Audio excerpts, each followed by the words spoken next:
David, I want you to break down. By the way, David is a professor adjunct. Are you adjunct or are you full professor yet? No, I'm a full professor, but adjunct at Columbia University. Okay. Columbia University, you're the president of Bottom Line Training and Consulting. You train CEOs and companies on how to run their business better, blah, blah, blah. It's been institutionalized in the program that you created for Columbia University, and it's now taught in every region of the world. But you understand economics like few do, because you can cut through the BS. I am having a hard time getting people to understand what is happening with Russia, China, Saudi Arabia, India, and what's happening to the petrodollar and why that's important. So where should we start on this, David? It's a powerful transformation that we're watching. And unfortunately, to your point, most people are not privy to understanding a little bit of the history. So very simply, Glenn, when we started back in 1944, the desire to make sure that we went kind of from this post-World War II period, the Bretton Woods relationship, or the Bretton Woods conference that led to the dollar being linked to gold, was a standard by which we had a currency where we could exchange with something that was underlying. It was substantive. So that was easy. People could see that. They go, okay, when I'm exchanging paper, I have something substantive. I have a mineral that supports that. Then in 1972, when France actually started calling in our bluff and exchanging dollars for gold, which was linked at, I think, $35 the ounce at the time, that's when Nixon took us off the gold standard. So that kind of became Bretton Woods 2. Mm-hmm. That's where we took the dollar and linked it to our exchange of oil. So we call those petrodollars. It was always linked to the value of oil. So okay, wait. That's when we did that in 1972?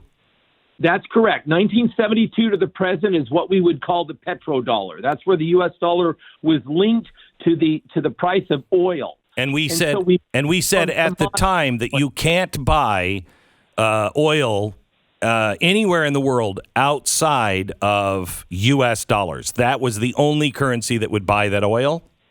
And that was the currency by which it was it was a nominal currency by which it was quoted. Okay? All right. So even the exchanges went between currency A and currency B, it was always through the quotation of a U.S. dollar. So that linked us to that exchange, which really was no longer a hard asset like gold, but it was what we would call inside money. Everybody agreed that it's going to go through a term, which is the dollar, using that as the foundation, even if I was exchanging from a euro or a ruble or a yuan, okay? But the dollar was the anchor. Now, and the world was, hang on just a second, the world was upset at us in 72 because we had promised them that we would always, in Bretton Woods 1, we would always keep to the dollar, standard with gold.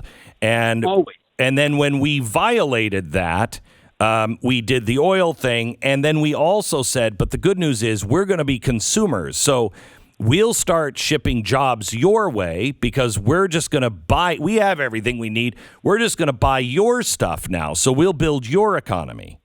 Right? It was a global, yes, to your point, Glenn, it was the way of saying that we depend upon this being as stable as you do. So we're all in this together. Okay, so you're right. There was an anchor that even though we've gone off this mineral, this gold, we've gone to something that we can't let fail and you can't let fail. So kumbaya, we're all in this together. Right. So even though they were upset with us, they bought that principle of trust that no one could betray each other because, well, we all need oil, right? So that leads us to where we are today, which is this. And I call it the thesis because it really is, it's transitioning, but we're in a vacuum where we go to Bretton Woods 3, okay, which is the next step.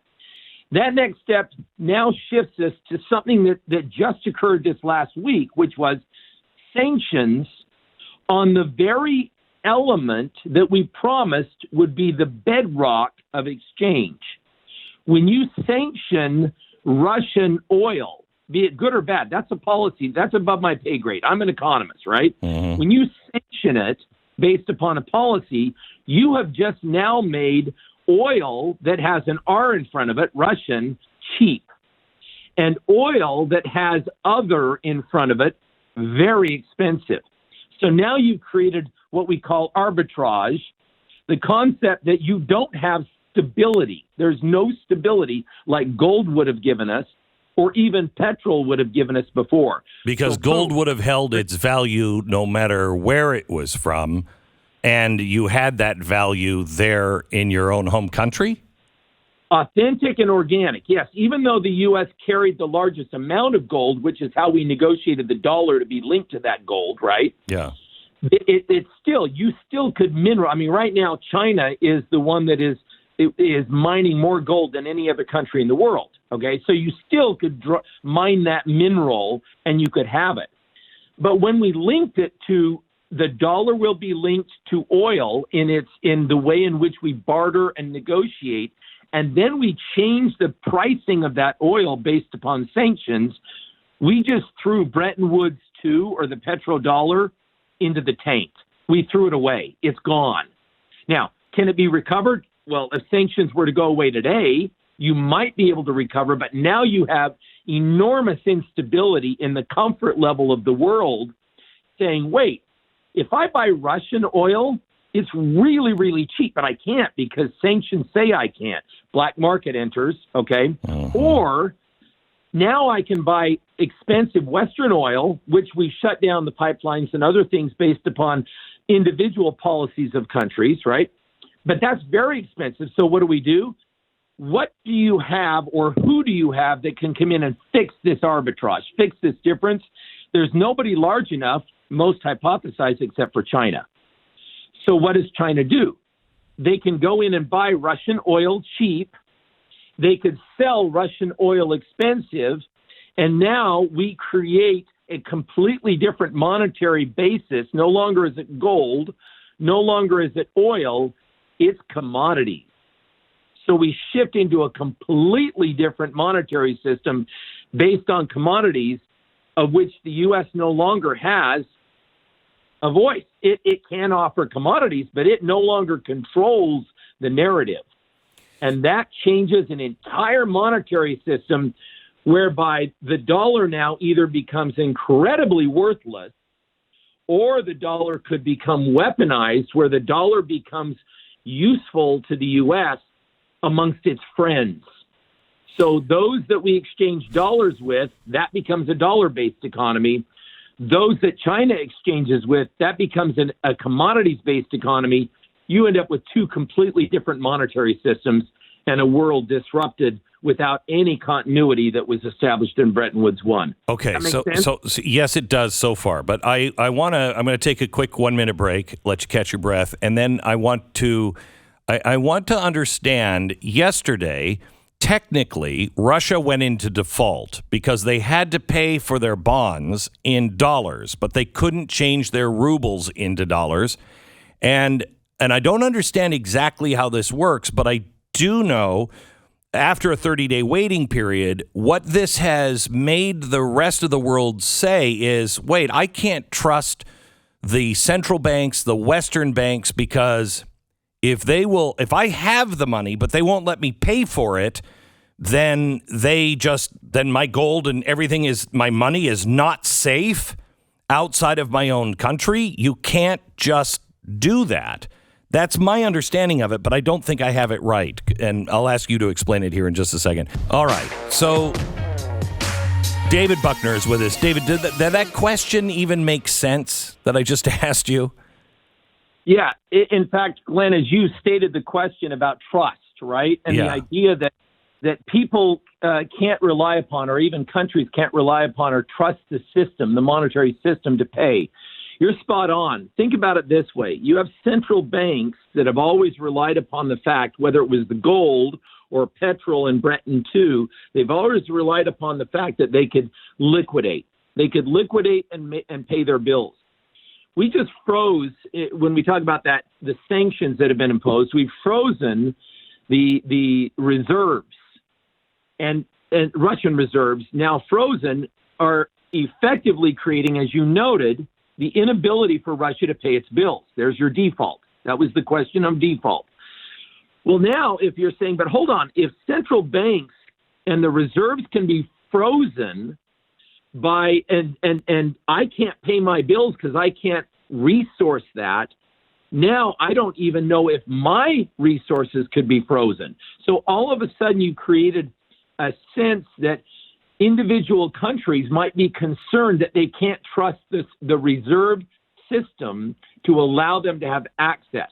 Okay, wait a minute. Wait. So when we put sanctions on the money from Iran, that was just held in banks and not a central bank. Is that the difference? Correct. And they were and those reserves were frozen. Each of these are held in individual banks, or to your point on central banks, it could be in central banks if indeed the country has a centralized bank like China. Okay. So where they are or where they're frozen is a matter of whether the sanctions can touch them. And we've been able to, with the sanctions that have been imposed broadly, not just by the U.S. but other countries, we've been able to freeze the reserves wherever they are by Russian reserves. So now Russia says, hold on, I don't have the money. I can't get access to my reserves. What do I do? And here's where it becomes a domino. Other countries look at that and say, I wonder if my reserves could be next. There's your trust question. And then secondly, they start to say, okay, if Russia is not going to pay me, are they going to default because they can't get access to their reserves? That's a trust question. And then number three, the question might be, okay, if these things are frozen, how does Russia make money? Well, if they can somehow exchange with China and China takes their commodities, but how is China going to get liquid? How are they going to be able to liquidate enough where they could get liquidity to pay for it? They sell U.S. treasuries.